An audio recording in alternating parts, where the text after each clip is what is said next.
It's really nice to see a lot of familiar faces out there. We appreciate that you're here.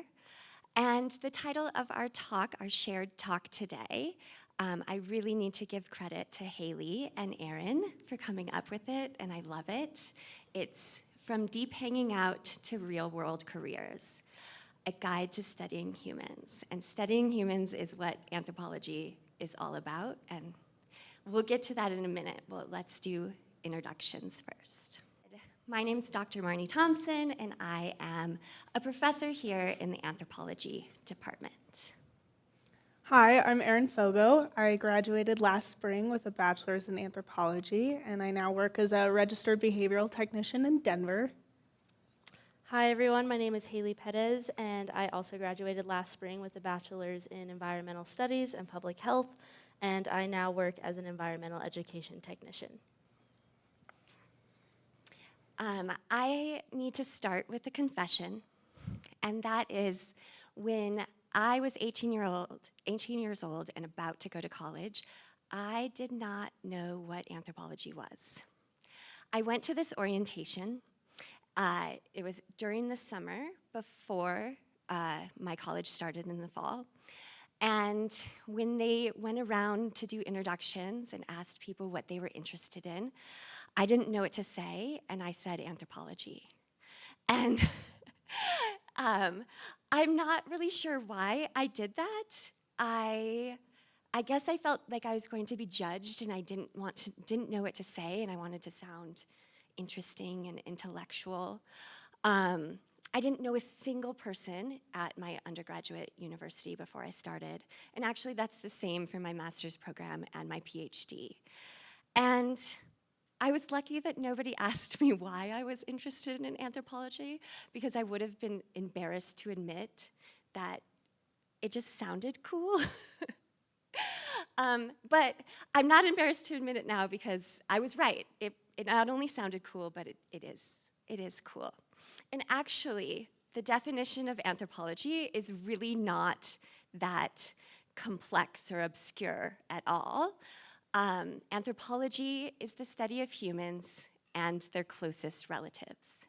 So when I say humans' closest relatives, I mean both past and present.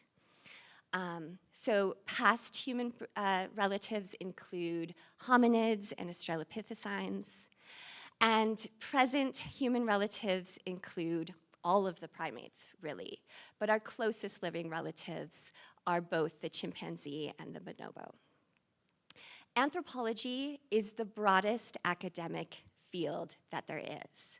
And what I mean by that is that the field spans the hard sciences, the social sciences, and the humanities. And people don't often know that, and it can be really frustrating to people from other fields, other academic fields, because they don't know how to classify us. It's because we defy classification. This is what I got when I Google imaged anthropology. You can see that I've put anthropology right in the Google image search bar. That there are 4 subfields of anthropology.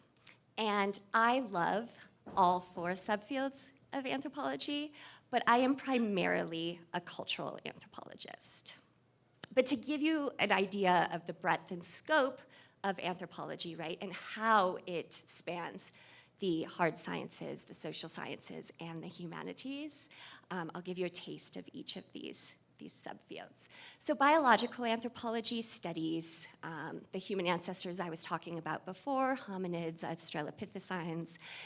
You can study primates through biological anthropology. I have a friend who studies lemurs in Madagascar, for example. She's also named Marnie, incidentally.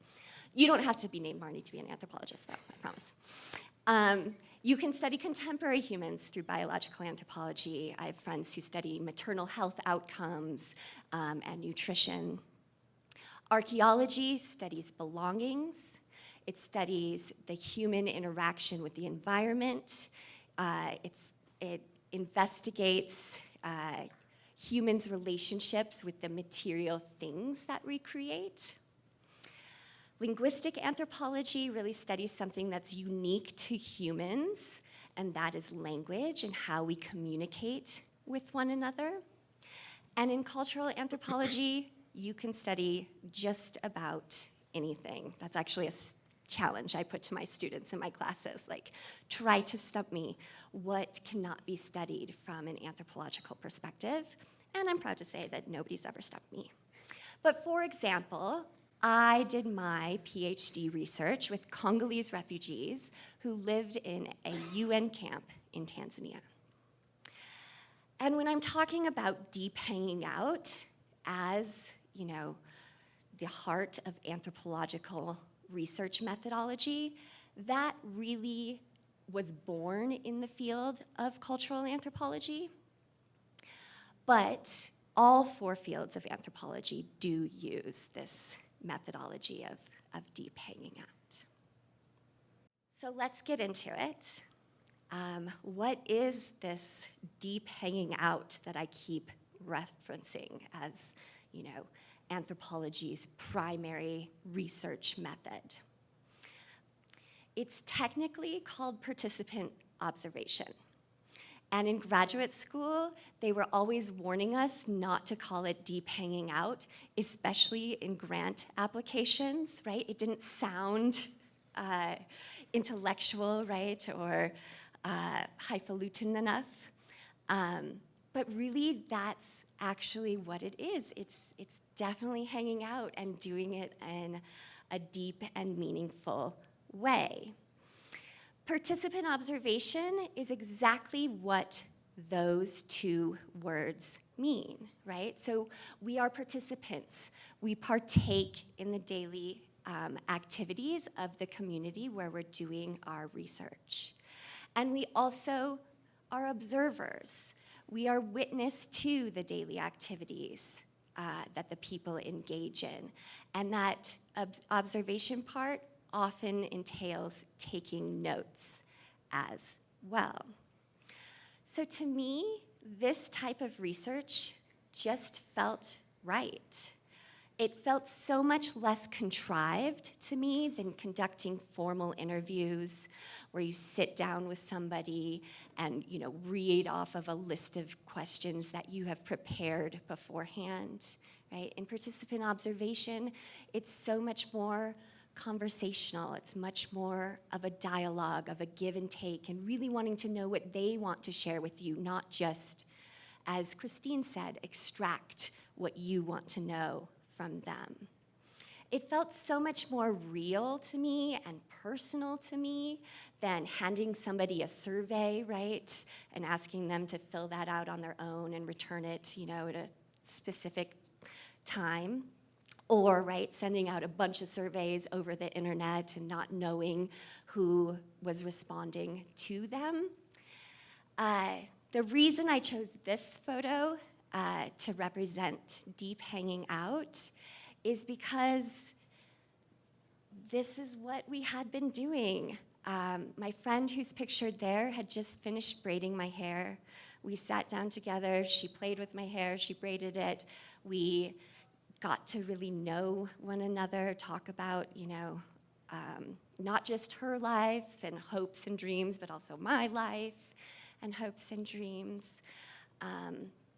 And I think that this type of research doesn't just, teach you more about the person that you're conversing with, but also, really you get to see them as a full, complex person.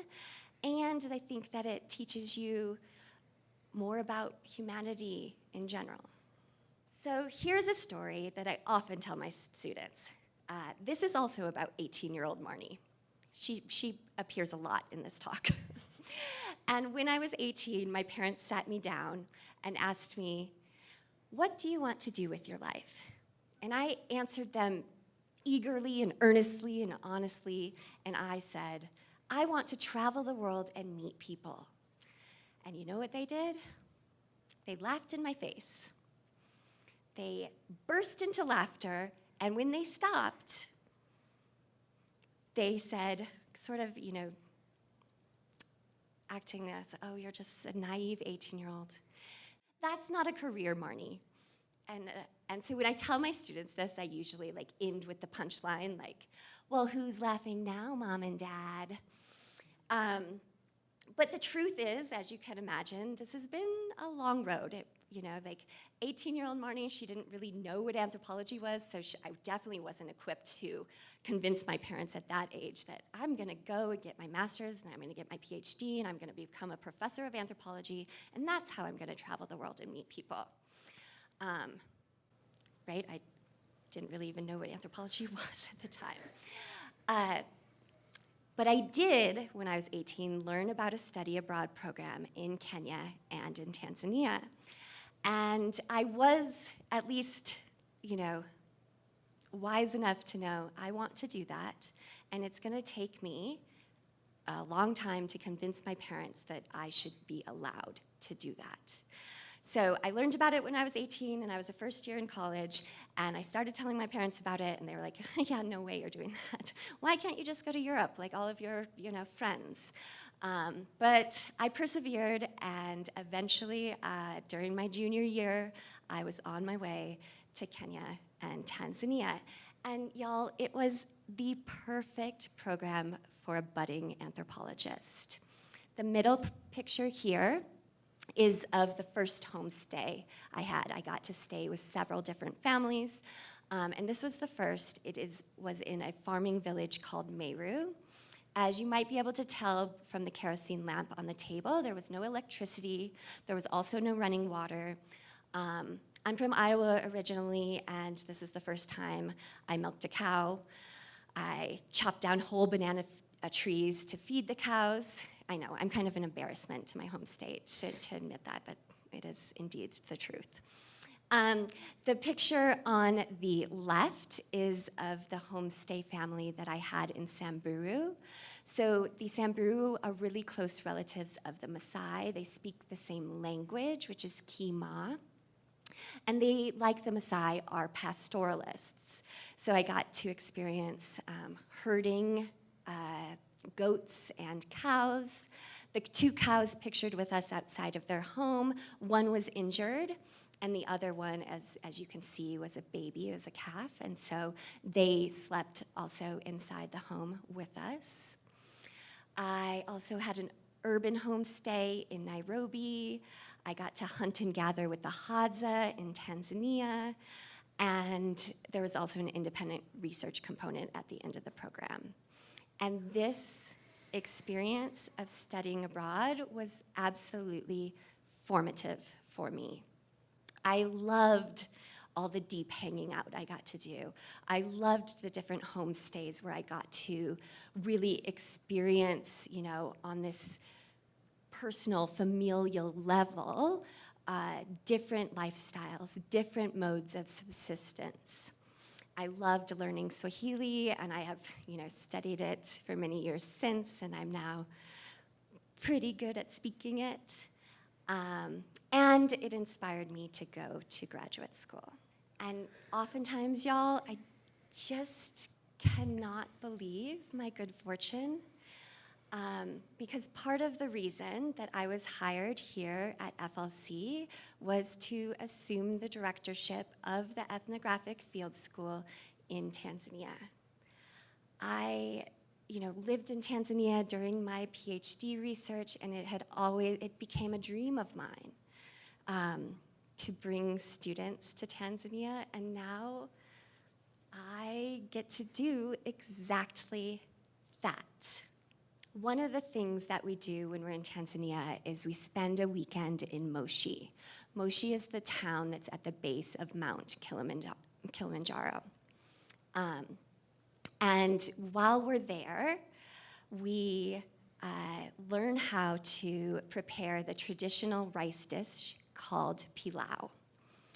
And students get to learn every step of the process. So, and we were staying here with dear friends of mine, including my Swahili teacher, who I know from the many years that I conducted research in Tanzania as a PhD student. And so students, they go to the market with my dear friends, they get to experience,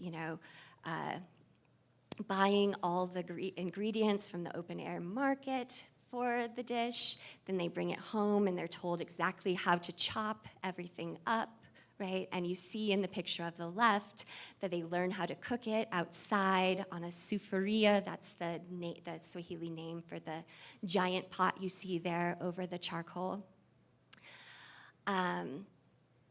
And then we get to enjoy the dish together after it's ready a few hours later. And in the picture of the right, you see us enjoying it on an mkeka. That's the mat, and we eat it on the floor, but on the mat. And we all share the meal from one serving dish. We all wash our hands beforehand, of course.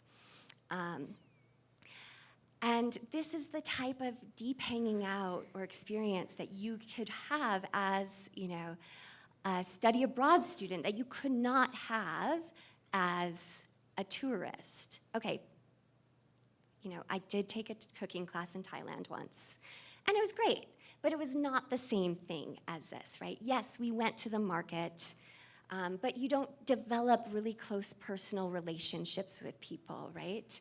I certainly didn't get to cook it in somebody's home, knowing their special, familial take on this very popular dish, using, right, their big sufuria, right, or their personal mkeka, right? In Thailand, it was, these little cooking stations set up in a place of business that, specifically sold cooking classes. So it's a different level of engagement and personability and authenticity. And while anthropology has given me, it's sort of legitimated my,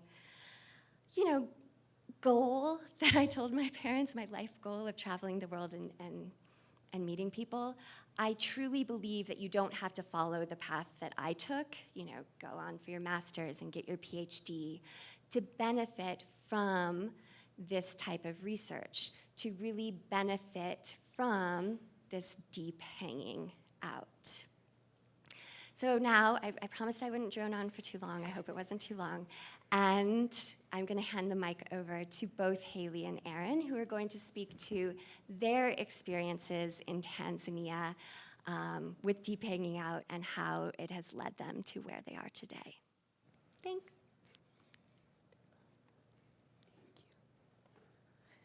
Awesome. Thank you, Marnie, for that awesome introduction. And thank you, everyone, for coming. We're super excited to share our adventure with the field school to Tanzania. We took our first trip in 2022. This was basically right after the world started opening up after COVID. We were still in masks. We had all pretty much gotten our boosters, and we were very anxious, but despite it, we set off, and we had the trip of a lifetime. We met so many amazing people, made so many great long-lasting friendships. We visited villages, cities, towns. We played in the jungle. Yeah, and for my personal first experience, as it's scary and daunting coming out of COVID, taking a big leap into a program like this, it was also my first time coming out of the country, and so I thought, do I want to go big or go home? And I decided I'm going to go big. And I'm so happy that I did, because this experience, as you can see from these pictures, it's just a glimpse into what we experienced in the whole trip, and I couldn't be more thankful for the opportunity that we got to travel abroad. And as Marnie was saying, one of the best ways of learning about a culture and sharing it is through food, and we ate a lot of food. Yes, lots of yummy, yummy food. You can see that we're sharing the traditional dish that Marnie mentioned, pilau. We're preparing it, and you can see that we're sharing a big meal upper. And food just brings together community. It bonds. It allows you to be yourself, because what's one thing in common that we all need? We all need to eat. And that was one of the ways that we were able to build relationships with not only our peers, but our translators. During the trip, we had translators come help us, because the national language of Tanzania is Swahili, and by no means are me and Erin fluent in Swahili whatsoever. had friends to help us out when conducting interviews to be able to break down that language barrier and allow us to create those interpersonal relationships that we couldn't otherwise if we didn't have their help. We also found ourselves in some bizarre situations. Right here, you're seeing Haley's first and hopefully last malaria test. Another hotspot was the DTC, or the Diarrhea Treatment Corner. This is me with my good friend Frank the chicken, who I eventually found out had parasites. So I got to put my clothes in a bag and take a nice shower. And while we are highlighting the glorious experience that we had during studying abroad, these are some of the true realities when you are going to a foreign country and you're introduced to new things that you may have never experienced before. And so just a reminder that, not everything is perfect all of the time. And even though these were some interesting situations, I wouldn't take it back, because who gets to say that they got tested for malaria? But of course, we're highlighting and glamorizing this trip as something that was so cool to us. But the main reason we did go was to conduct research. And so Marnie gave us an option to choose between 3 different topics, and they're very broad, of course. We could choose between COVID-19, international aid, or gender. And me not being an anthropology major, again, environmental studies and public health, I wanted to pick something that was relevant to my major and also anthropology. And so I thought I should look into how water access affects the quality of life among individuals and community members. And the results that I found were just astounding and eye-opening to how I view water usage today. You can see in the top left, that is not a cup of coffee, that is a cup of water. And that was shown to me by the Maasai people whenever I had asked, what does your water situation look like? And before they could get any words out, they just said, 1 second, ran, got a cup of water, and brought it back to me. And this was one of the first pivotal experiences that I had in Tanzania, where I was like, whoa, this is a real issue here. And this is not a reality for a lot of people here in the United States. And it's such a privilege to be able to have running water straight in our homes through the faucets and the infrastructure to support that. But again, that's just not a reality in Tanzania. You can see in the picture next to it to the right, that is a hand washing station outside of a school. This was pretty common for a lot of the facilities in the town that we were staying in. There's not the infrastructure, like I mentioned. And if you needed to wash your hands, you would use this bucket, and often more times than not, there was not soap. And so a lot of the issues that I uncovered when going around and doing formal interviews and informal interviews, and just from my participant observation, was that a lot of things like cooking and cleaning, things you do on the day-to-day, are affected and you're not able to complete them. And those are things that we need to feel comfortable. And when you don't have access to clean water to do those things, it becomes a big issue. And not only is this a personal issue, but it becomes a financial issue when you have farmers who rely on irrigation to provide water. And you can see in this picture below, the water station is a dried out crop field that didn't get the crop yield that they were hoping for to make ends meet when going to sell the vegetables at the market. And so just learning all of these different things about the way that water is treated and how they're dealing with drought, very, very interesting to see in such a unique place. And being that we live in the Western United States, who also are dealing with severe drought, it is eye-opening to see that there are more severe situations than what we're experiencing today. And while this research was super important, I would also like to hand it off to Erin to talk about her research. So on our first trip, I chose to study gender roles in society and how they can influence our perceptions of ourselves, particularly women living in a patriarchal society. How does this affect their confidence? How does this affect how they perceive their roles to be, what they have access to, what they are capable of, and what they're legitimately being denied access to? This was really eye-opening for me, and it was awesome to be able to compare it to our society and my own experiences. And I learned a lot from some amazing, strong women that have gone through some really tough things. And we had the opportunity to meet with Femme International, which is an organization that operates mostly in Tanzania and in Kenya. And they do some awesome work when it comes to menstrual health access. And this really became my main interest. I was hearing these stories about young girls in school who are having to use cloth or mattress pad to have their periods, or they can't go to school. They have to stay home when they're menstruating. So Femme International, they provide education to young menstruators all over, and they also provide them with fem kits that include the tools that these young menstruators need to safely and effectively menstruate so they can participate in society, so they can be children and also be menstruators. And this was just a wonderful, wonderful experience and really helped me examine my own reservations with shame and stigma and the importance of talking about things that are really uncomfortable and having to talk to people I didn't know about something that's very intimate, and we have our own shame and stigma surrounding it here in the US too, and it was really enlightening to be able to compare those both. And because Erin and I were so passionate about our projects, the first thing we did when we got back was find Marnie individually and ask, how do we go back to Tanzania? And Marnie, so grateful, the professor that she is, provided us a resource called the Pay It Forward grant, provided by the FLC Undergraduate Research, which is hosting this talk today.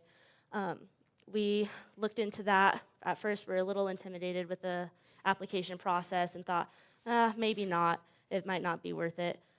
It was 100% worth it. Both of us applied and we received funding, which not only enabled us to return back to Tanzania for a second time without financial burden, but also provided us an opportunity to gain professional skills through a public speaking course that we had taken throughout the rest of the school year. And just overall, not only increased our academic skills, but also our professional and personal skills. This was an awesome opportunity that really gave us the resources we need to dive headfirst into the research that interests us.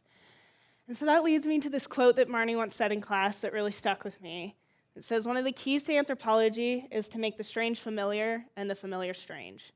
And so how do anthropologists do that? With ethnography and participant observation. This is how you get to the nitty-gritty. This is how you really get to know the people you're talking to and the cultures they live in, the societies they exist, how they operate at home, how they operate at work. And you can really see their whole world by hearing it from them and having those conversations and having that cultural exchange. And so we went back and we had a great time. When we returned the second time, it was a little bit different of a circumstance. As the first time we went as students conducting research, the second time round we were actually in TA positions, teachers' assistants, which allowed us to be mentors to our peers, which was very exciting and cool, but also daunting and scary because I've never been a peer mentor before, and so being able to be given the opportunity to just be a resource for new students who are going into this situation in the same mindset that me and Erin were in of, oh my God, we're going to Africa, what are we doing? It was really cool to see the growth among the students, and it was also really cool to see the growth amongst each other. You can see in these really fun photos, again, just a glimpse of the amazing trip that we had. It was almost just as great, if not better, than the first time. You can see the picture to the left with the guy with the machete. We had just watched a pig slaughter, which is traditional in Tanzania. They don't just go to the grocery store and buy packaged meat. They go to the butcher and they get their meat fresh. And so it was really cool to see that farm-to-table aspect. And then just some other stuff. The van you see on the bottom middle is actually traditionally called the Dala Dala, which we spent a lot of time in, which was our way of transporting ourselves around the country. One of the favorite games that we liked to play was what's on the back of the Bajaji. In the picture above the Dala Dala, you can see it's Lil Wayne. So that was really fun. There's always something new going on with every Bajaji that we passed. And those are just little three-wheel carts that you can kind of take. They're like little taxis, which is really fun. And the group that we went with the second time around was awesome. Everyone had such interesting projects, and the personal relationships that we built with one another have created lasting friendships, and it was just overall an awesome experience to even see that from a mentor point of view. And we also did get to conduct our own research as well, which was a highlight of the trip. Since we're back a second time, we kind of had our feet a little more sturdy on the ground, so we really got to dive deeper. And really got to take this great approach to ethnography and really understand the power of participant observation and its impact this time around. And so the best part of ethnography and participant observation is that it can be done in any setting, in any place, really at any time. And sometimes you're learning and doing research and you don't even realize it until you're writing your reflection later. Yeah, so you can see in all of these different photos, I don't think anyone could say these people are conducting research. But if you look a little deeper and through an anthropological lens, you can see that Erin interacting with the Maasai up there or washing clothes in the backyard is participant observation, especially in context to my project. You need water to wash clothes. If you don't have water, how do you wash clothes? And so just little things like that. You're noticing the differences and the similarities that you see from one country to another. From walking down the street to painting to playing basketball or sitting in a discussion group, all of these are informal ways of collecting research data that can later be analyzed and told with a narrative. And some of them are a little more formal. This was one of Haley and I's favorite interviews at the Tingaroo Institute of Community Development, where we met with other college students. We sat down in a group with people our age, and we asked a couple icebreaker questions, just trying to get the conversation moving. And in about 10 to 15 minutes, we were sharing deep personal stories with these people, getting to know each other on a very vulnerable level, gossiping, talking about boyfriends, menstruation, water access, our hometowns, things that you didn't think you'd hear from people just meeting them 15 minutes ago. And that really is the power of ethnography and participant observation, is how deeply you can connect with people when you're asking these open-ended questions that Marnie really stresses in class. And that's the who, the why, the what, the how, the when, more than a yes or no. Continuing the conversation, really giving people the opportunity to talk and share, and it takes you so far. And then these are just some more pictures to reiterate. Walking down the street, you are collecting participant observation, or maybe throwing birthday parties for your homestay family, because it feels like a home away from home. You're interacting with these people for so much time on a day-to-day basis, and in Erin's and I's circumstance of getting to go back twice, we only created a stronger bond with our homestay family because we were staying in the same place as the previous year. And then the picture to the right is our dining table, where most of our best conversations had happened in the evenings. Just getting to know our translators, getting to know each other, sharing food, the thing that brings people together. There were so many different things that we learned about one another just sitting at this table, and so I think some of our most productive conversations happened there. And then just to reiterate that basically just walking downtown, walking around, taking selfies in the forest, this is ethnographic research, whether it just looks like we're just taking pictures or not. It's also another way that you can remember the trip. So Haley and I always talk about one of the best parts of this trip is the courage that we built. And it wasn't just traveling to a different continent and, flying on a plane for 2 days or talking to strangers on the street or asking these really vulnerable questions. It would be situations where we'd come back from something and be like, wow, we really just did that. We had a great time. And these are things we may not necessarily encourage, but certainly don't regret, like trying mystery meat at the Forodani food market in Zanzibar that we just called sharkakuda because we didn't actually really know what it was. Sometimes it's finding a scorpion crawling under your dinner table and needing to wear closed-toed shoes for the rest of the trip. Sometimes it's waking up with a little bit of nausea and a headache and just hoping it's not malaria. And sometimes it's impromptu adventures that you didn't know were going to happen. Like in those two middle photos were probably some of the best experiences that we had in Zanzibar. However, we didn't know that was happening until it was happening. Derek, pictured in our photo up here, came knocking on our door at 8:30 in the morning and said, "Hey, I found a guy who said he'll take us out on a boat. Should we do it?" And we said, "Sure, but we have to be ready in 30 minutes." And so we did. We trusted the process. We were hoping that, this is going to be worth our money, worth our time, and it exceeded our expectations to the max. We spent a whole day out on the ocean in these cool-looking boats that look like pirate boats, which was such a cool experience. We got really good food. We got to snorkel with some really exotic aquatic life. And overall, it was just one of the best days that we could have probably had on the trip, and we didn't even know it was going to happen until it happened. And so just taking that risk and trusting your gut of, is this a good idea? And most of the time, yes. But again, trust your gut, because if you're feeling a little weird about the situation, you might not want to do that, and that was never the case for us. So Travel safely. We would now like to share with you some of our biggest takeaways from anthropological research and how it's impacted our life. First, we got to graduate, which was awesome. We learned so much in our years here at Fort Lewis, and we're so thankful for the one-of-a-kind experience we got, and for having an awesome mentor and professor who helped us every step of the way. We're so thankful for the people we met on these trips. We've made lifelong lasting friendships, and we're so thankful for this experience. And then another thing that we really want to highlight is the interpersonal relationships that we created with our homestay family. As we returned, Dee, our homestay mom, had reached out and just asking about resources on how she could maybe provide funds for her children to go back to school. And so Erin, Marnie, and I took initiative to start a GoFundMe that would help raise money to be able to provide the cost coverage for those fees. And we were actually able to raise over $4,000, which was such an heartwarming experience to be able to give back to our homestay family who gave us such an experiential and pivotal experience in our lives. It was just so awesome to see that process go full circle of reciprocity, and we're just so grateful for the takeaways that we gained, not just on the first trip, but the second trip and beyond.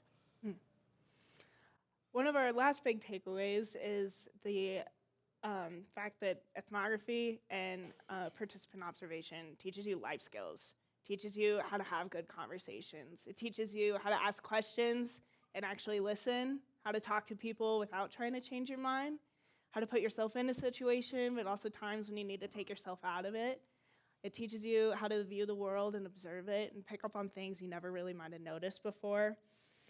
And anthropology, as Marnie said, is everything. You can find it everywhere, and Haley can speak best on this. Yeah, as I highlighted before, not an anthropology major, but this skill set has made its way into my life post-graduation and has helped me secure a job where I am using these observation skills, but also doing something that I am very passionate about. So when you graduate, it actually can be as hard as they say to find a job, especially one in your field. But fret not. Haley and I are proof that it can be done. It may not be what you imagine, but we love our jobs and the life skills that have taken us to the place we are today. So I am currently serving as an environmental education technician for a nonprofit called Mountain Studies Institute in town. I am on the community science team, and so my job is very public-facing, and I'm interacting with community members all the way from preschool to senior citizens, anyone in between, and so there's a lot of dynamic in that audience group, and to be able to understand what they need from me, I need to go and take those observational skills that I gained through my research in Tanzania and just kind of see, okay, what do they need from me? Can I listen to what their needs are?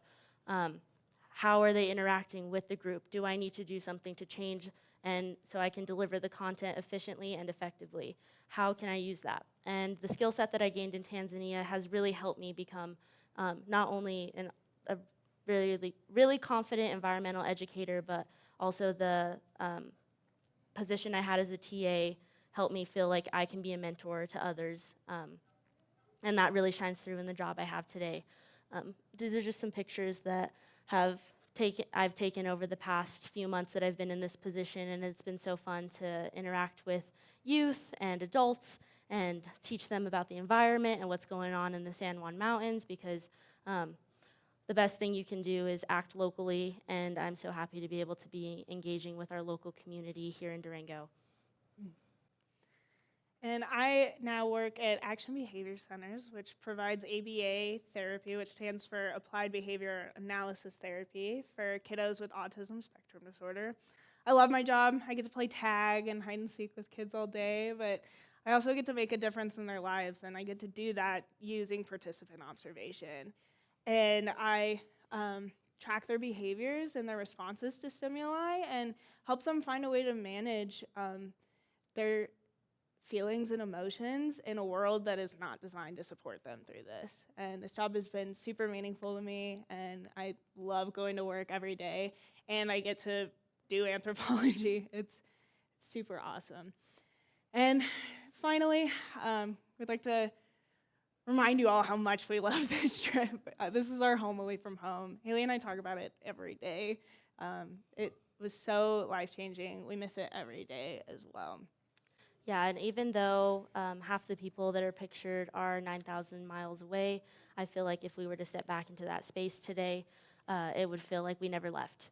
And that's the beauty of studying abroad. So I ask you as we end our talk today to look at the world as an anthropologist and ask the questions of the who, the what, the when, the where, the why, looking for the differences and the similarities between one another and how we can embrace the complexities of being human beings. And so I want to end today with saying that we should make the familiar strange and the strange familiar. Asante sana.